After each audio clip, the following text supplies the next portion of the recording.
చేపల కోసం చెరువుల గాలమేసి కూర్చున్నట్టు పైసల కోసం బ్యాంకుల చుట్టే కాసుకొని కూర్చుంటున్నారు కదా మోసగాళ్ళు. ఇగో వరంగల్ జిల్లా వర్ధనపేట పట్టణంలో ఉండే ఈ నందనం భారతమ్మ అన్న పెద్ద మనిషి అక్కడి ఎస్బీఐ బ్యాంకుల 3 లక్షలు ఇడిపించుకుందట.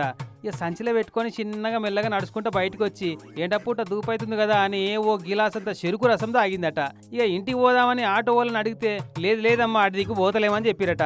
ఇంతలోనే ఎవడో దగ్గరికి వచ్చి నేను అటే పోతున్నా వస్తానంటే దించేస్తా అని నంగనాసి మాటలు మాట్లాడి ఈ నందనం భారతమ్మని నమ్మిచ్చిందట. ఈ ఊలో మంచోడే ఉన్నట్టుండు ఇంటికాడ దించేస్తా అంటుండు అని ఆయనతో బంగారి కడియం వాసి చూపించిన పులిని బాటసారి నమ్మినట్టు నమ్మిందట. నమ్మి వాని బండి ఎక్కిందట. ఇటనిక ఏమైందో చెప్పు భారతమ్మ నువ్వే. ఇక ఇక్కడ ఆటోలు ఉన్నాయి, వాళ్ళని అడిగితే మేము అటు పోమన్నారు.